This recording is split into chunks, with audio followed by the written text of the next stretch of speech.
चलिए आज का चैप्टर है कि जीव जनन कैसे करते हैं। जीव जनन कैसे करते हैं तो इसका ऑब्जेक्टिव क्वेश्चन लेकर क्या है, सभी लोग शुरू से लास्ट तक बने रहेंगे और कॉपी पर इसको लिख करके याद कर लेंगे। तो चलिए शुरू करते हैं। Question number 1। क्वेश्चन नंबर 1 में कहता है कि किसकी प्रतिकृति का बनना जनन की मूल घटना है। बोलता है कि किसकी प्रतिकृति का बनना जनन की मूल घटना है। डीएनए, केंद्रक, जीन या जीव द्रव्य। तो आपका हो जाएगा आंसर ऑप्शन ए।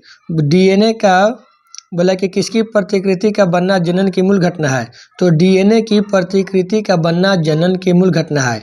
डीएनए की प्रतिकृति का बनना जनन की मूल घटना है। क्वेश्चन नंबर 1 का आपका हो जाएगा option A. Question number 2। Question number 2 में बोला है कि किसी जीव के लिए अपना अस्तित्व बनाए रखने के लिए कौन सी प्रक्रिया आवश्यक है। किसी जीव के लिए अपना अस्तित्व बनाए रखने के लिए कौन सी प्रक्रिया आवश्यक है। पोषण, श्वसन, जनन या नियंत्रण। तो आप लोग के पढ़ाए थे कि अपने इस पृथ्वी पर या अपनी जाति को बनाए रखने के लिए जनन आवश्यक है। तो क्वेश्चन नंबर 2 का आपका हो जाएगा ऑप्शन सी। क्वेश्चन नंबर 2 का ऑप्शन सी। क्वेश्चन नंबर 3 में कहता है कि आनुवंशिक गुणों का संदेश होता है। आनुवंशिक गुणों का संदेश किस में होता है। डीएनए में होता है, जीव द्रव्य में होता है, तंत्रिका में होता है या मस्तिष्क में। आनुवंशिक गुणों का संदेश, आनुवंशिक गुणों का संदेश किस में होता है। डीएनए में, जीव द्रव्य में, तंत्रिका में या मस्तिष्क में। तो आनुवंशिक गुणों का संदेश होता है डीएनए में। आनुवंशिक गुणों का संदेश होता है डीएनए में। क्वेश्चन नंबर 3 का आपका हो जाएगा आपका ऑप्शन ए। क्वेश्चन नंबर 4 में बोला है कि हाइड्रा में अलैंगिक जनन की विधि है। हाइड्रा में अलैंगिक जनन की विधि है। मुकुलन, पुनर्जनन, विखंडन, बीजाणु जनन।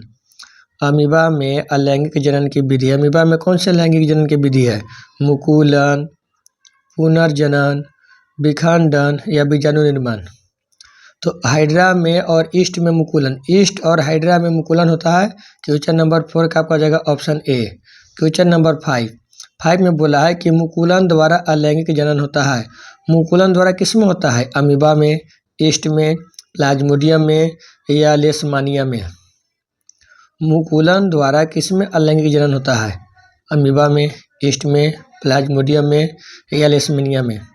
तो क्वेश्चन नंबर 5 का आपका हो जाएगा ऑप्शन बी। क्वेश्चन नंबर 5 का ऑप्शन बी, ईस्ट में। ईस्ट में होता है, ईस्ट और हाइड्रा में मुकुलन द्वारा होता है। चलिए क्वेश्चन नंबर 6। क्वेश्चन नंबर 6 में बोलता है कि किसमें मुकुलन विधि द्वारा जनन होता है। किसमें मुकुलन विधि द्वारा जनन होता है। अमीबा में, हाइड्रा में, स्पाइरोगाइरा में या म्यूकर में। मुकुलन विधि द्वारा किस में जनन होता है। अमीबा में, हाइड्रा में, स्पाइरोगाइरा में या म्यूकर में। तो अब ये बताए थे कि हाइड्रा और ईस्ट में मुकुलन होता है। हाइड्रा ईस्ट में मुकुलन आपका हो जाएगा ऑप्शन बी। क्वेश्चन नंबर 7 में बोला है कि ईस्ट कोशिका किस विधि द्वारा अलैंगिक जनन करता है। ईस्ट कोशिका किस विधि द्वारा अलैंगिक जनन करती है।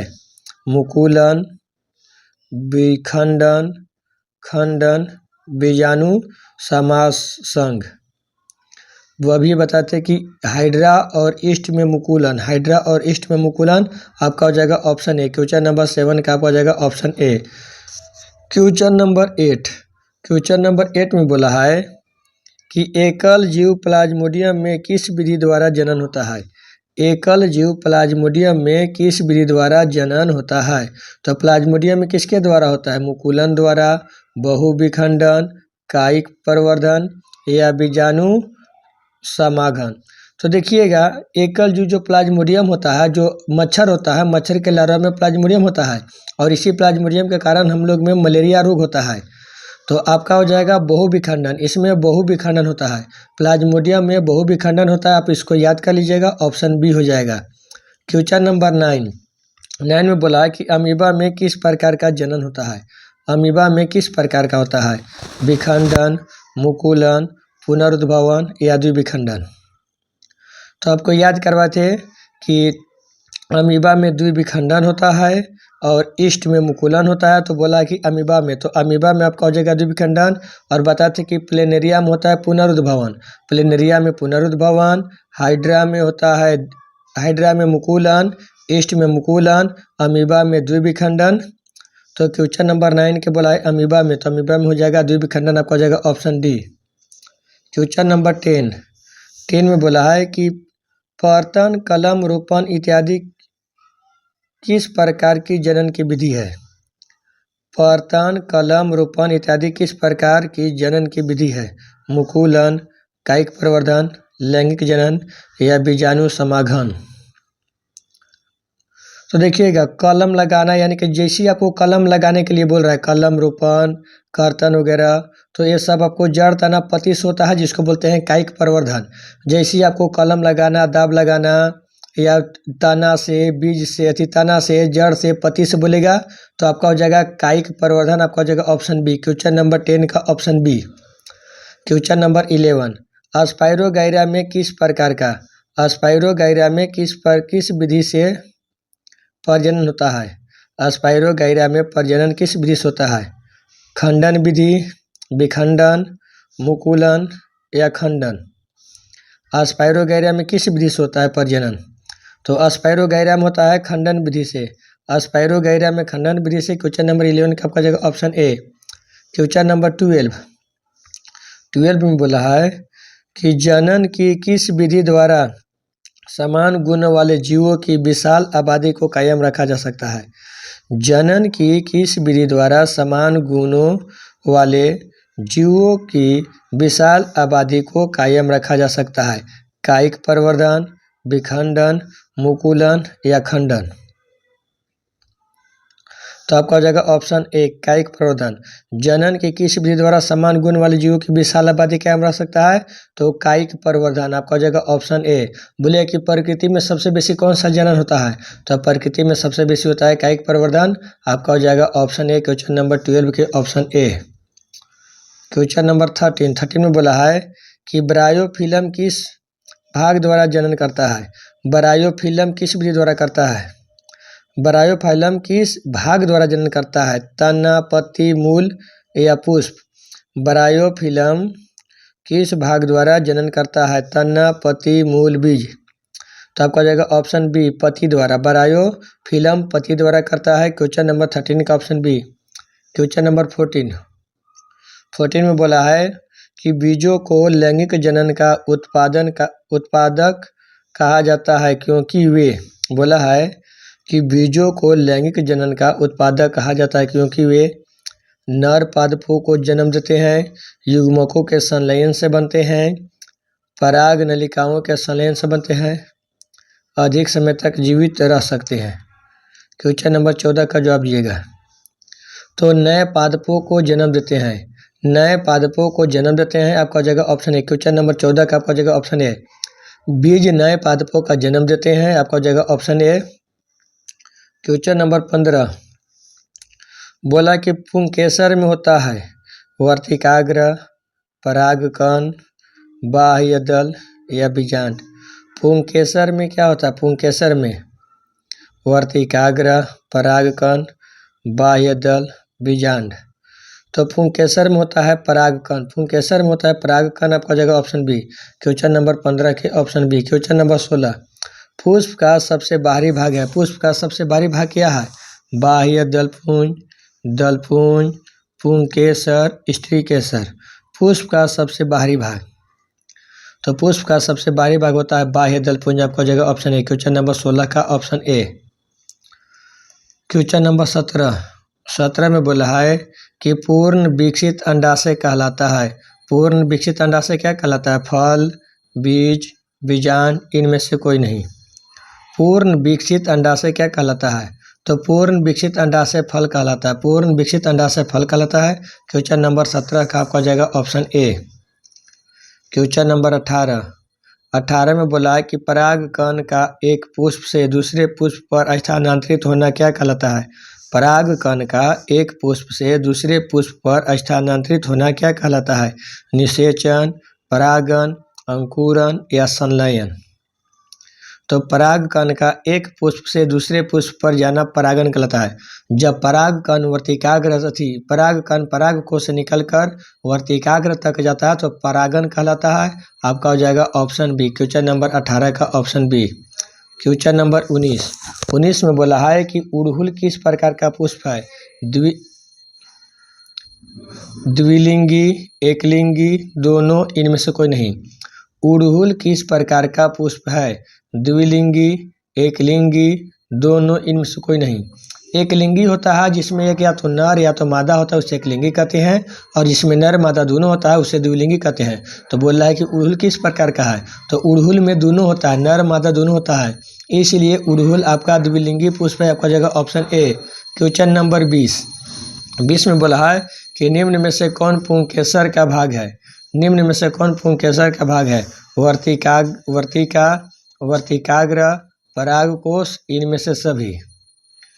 तो बोला है कि पुंकेसर मतलब नर वाला भाग पुमंग, तो पुमंग का भाग होता है आपका परागकोश। वर्तिका और वर्तिकाग्र होता है जयांग का, यानी कि मादा भाग का होता है, स्त्री केसर का भाग होता है, और यहाँ बोला पुंकेसर, तो पुंकेसर में होता है परागकोश और परागकोश में होता है परागकण। तो क्वेश्चन नंबर 20 का आपका हो जाएगा ऑप्शन सी। क्वेश्चन नंबर 20 का ऑप्शन सी। क्वेश्चन नंबर 21 में बोला है कि पौधों के किस जनन अंग में बीजांड पाया जाता है? पौधे के किस जनन अंग में बीजांड पाया जाता है? अंडाशय में, वर्तिका में, वर्तिकाग्र में, या परागकोश में? तो बीजांड पाया जाता है अंडाशय में। जो बीजांड होता है वह अंडाशय में पाया जाता है। बीजांड से बीज का निर्माण होता है। बीजांड से बीज का निर्माण होता है। बोले कि बीजांड कहाँ पर पाया जाता है, तो बीजांड पाया जाता है अंडाशय में, और परागकण पाया जाता है परागकोश में। तो बोलेगा कि अंडाशय में क्या पाया जाता है, तो बीजांड, और परागकोश में परागकण। तो क्वेश्चन नंबर 21 का आपका जाएगा ऑप्शन ए। क्वेश्चन नंबर 22 में बोला है कि परागकोश में होते हैं, परागकोश में क्या होते हैं? बाह्य दल, अंडाशय, अंडप, या परागकण। तो जस्ट अभी बताते हैं कि परागकोश में परागकण होता है, परागकोश में परागकण होता है। आपका हो जाएगा ऑप्शन डी।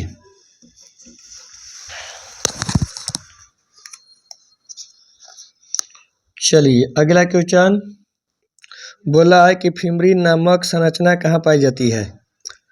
फिम्बरी नामक संरचना कहाँ पाई जाती है? अंडाशय में, वर्तिका में, वर्तिकाग्र में, या परागकोश में?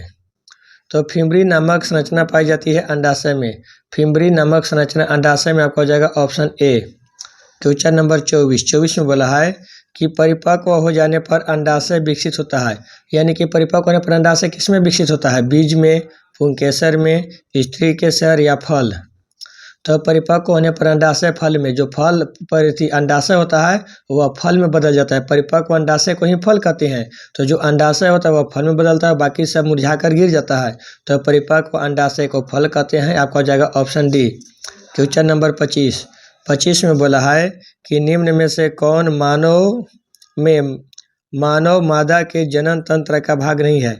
निम्न में कौन मानव में मादा जनन तंत्र का भाग नहीं है? अंडाशय, गर्भाशय, शुक्रवाहिका, डिंबवाहिनी। क्वेश्चन नंबर 25, निम्न में से कौन मानव में मादा जनन तंत्र का भाग नहीं? अंडाशय, गर्भाशय, शुक्रवाहिका, या डिंबवाहिनी? तो शुक्रवाहिका पाया जाता है नर में, मादा में नहीं पाया जाता है। शुक्रवाहिका नर में पाया जाता है, मादा में नहीं पाया जाता है। आपका हो जाएगा ऑप्शन सी। क्वेश्चन नंबर 26 में बोला है कि भ्रूण को माँ के गर्भाशय से किस भाग से पोषण मिलता है? जो भ्रूण होता है तो भ्रूण को माँ के गर्भाशय के किस भाग से पोषण मिलता है? प्लेसेंटा, डिंबवाहिनी, ग्रीवा, या अंडाशय? तो आप लोग के बताए थे कि भ्रूण को पोषण मिलता है प्लेसेंटा से। भ्रूण को पोषण मिलता है प्लेसेंटा से। आपका हो जाएगा ऑप्शन ए। क्वेश्चन नंबर 26 का ऑप्शन ए। क्वेश्चन नंबर 27 में बोला है कि निम्न में से कौन मादा जनन तंत्र का भाग है? निम्न में से कौन मादा जनन तंत्र का भाग है? मूत्रवाहिनी, शुक्रवाहिनी, गर्भाशय, शुक्राशय। निम्न में से कौन मादा जनन तंत्र का भाग है? मूत्रवाहिनी, शुक्रवाहिनी, गर्भाशय, शुक्राशय। तो देखिएगा, मूत्रवाहिनी पुरुष में होता है, शुक्रवाहिनी पुरुष में होता है, शुक्राशय पुरुष में होता है, और गर्भाशय महिला में होता है। तो मादा जनन तंत्र का भाग हो जाएगा गर्भाशय। आपका हो जाएगा ऑप्शन सी। भ्रूण का विकास गर्भाशय में होता है। क्वेश्चन नंबर 28 के बोला है कि बीज में भ्रूण होता है, बीज में भ्रूण होता है जो उपयुक्त परिस्थितियों में नवोद्भिद में विकसित हो जाता है, इस प्रक्रम को क्या कहते हैं। बोला है कि बीज में भ्रूण होता है जो उपयुक्त परिस्थितियों में नवोद्भिद में विकसित हो जाता है, इस प्रक्रम को क्या कहते हैं। निषेचन, परागण, अंकुरण, संलयन। तो जैसी आता है अपना उपयुक्त परिस्थिति में, तो बीज में अंकुरण होता है। आप लोग भी खुद से दिमाग लगा सकते हैं कि बीज में क्या होता है, तो बीज में अंकुरण आपको हो जाएगा ऑप्शन सी। क्वेश्चन नंबर 29, गर्भाशय के किस भाग में निषेचन होता है। प्लेसेंटा, डिंबवाहिनी, ग्रीवा, अंडाशय। गर्भाशय के किस भाग में निषेचन होता है, तो बताते हैं कि निषेचन होता है फैलोपियन ट्यूब या डिंबवाहिनी। फैलोपियन ट्यूब, अंडवाहिनी या डिंबवाहिनी। निषेचन की जो प्रक्रिया होता है वह डिंबवाहिनी में या अंडवाहिनी बोलेगा या फैलोपियन ट्यूब बोलेगा। तो आपका हो जाएगा ऑप्शन बी। क्वेश्चन नंबर 29 का ऑप्शन बी बोलेगा कि भ्रूण का विकास कहाँ होता है, तो भ्रूण का विकास गर्भाशय में होता है।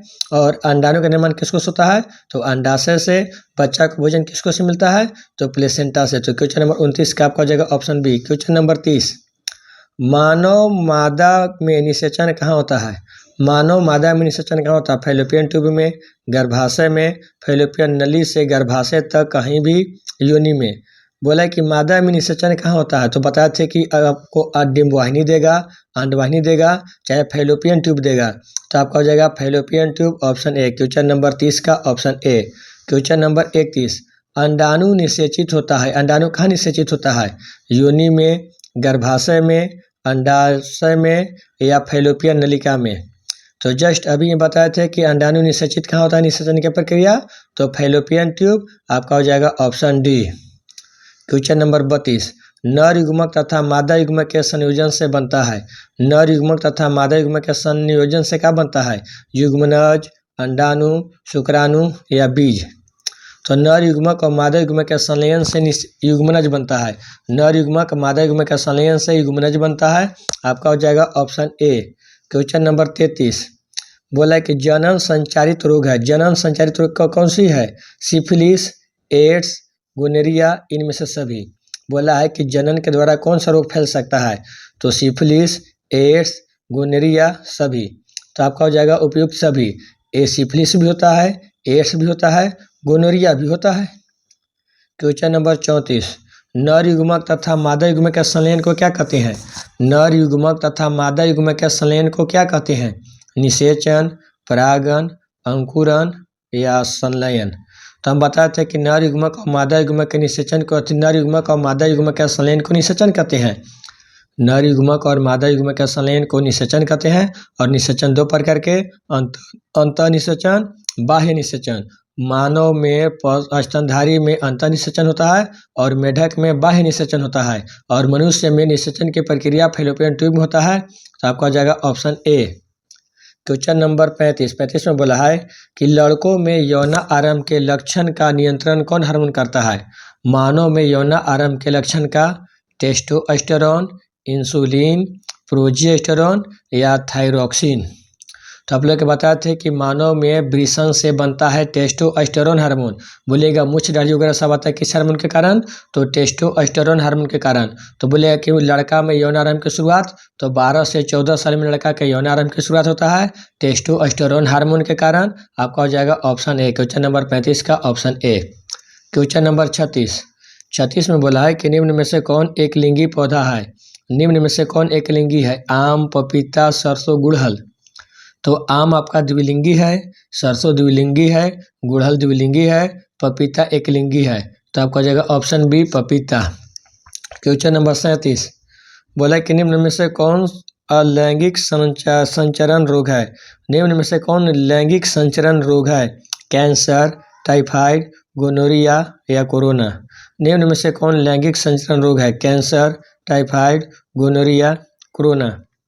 तो देखिएगा कैंसर वगैरह तो सब जनन से नहीं फैलता है, आपका गोनोरिया फैलता है। क्वेश्चन नंबर 37 का आपका हो जाएगा ऑप्शन सी। क्वेश्चन नंबर 38 में बोला है कि एड्स रोग किसके कारण होता है। एड्स रोग किसके कारण, जीवाणु, विषाणु, फंगस या प्रोटोजोआ। एड्स रोग किसके कारण होता है? जीवाणु, विषाणु, फंगस, प्रोटोजोआ। तो एड्स होता है विषाणु द्वारा, एड्स होता है विषाणु द्वारा। आपका हो जाएगा ऑप्शन बी। क्वेश्चन नंबर 39 में बोला है कि गोनोरिया तथा सिफिलिस रोग किसके कारण होता है? गोनोरिया तथा सिफिलिस, गोनोरिया तथा सिफिलिस रोग किसके कारण होता है? जीवाणु, विषाणु, फंगस, प्रोटोजोआ। गोनोरिया तथा सिफिलिस रोग किसके कारण होता है? जीवाणु, विषाणु, फंगस, प्रोटोजोआ। तो गोनोरिया और सिफिलिस होता है जीवाणु के कारण, गोनोरिया और सिफिलिस होता है जीवाणु। आपका हो जाएगा ऑप्शन ए।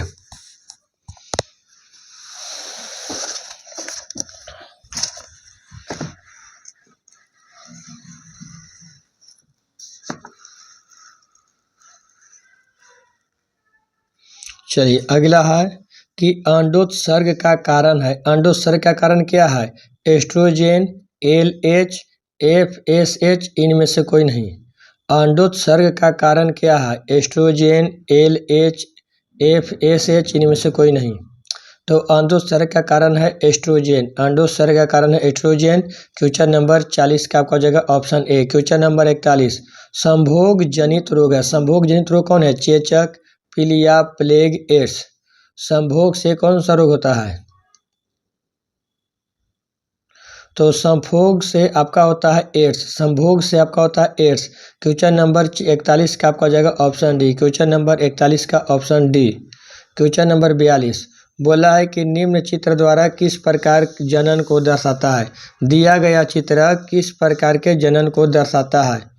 बहुविखंडन, मुकुलन, खंडन या पुनरुद्भवन।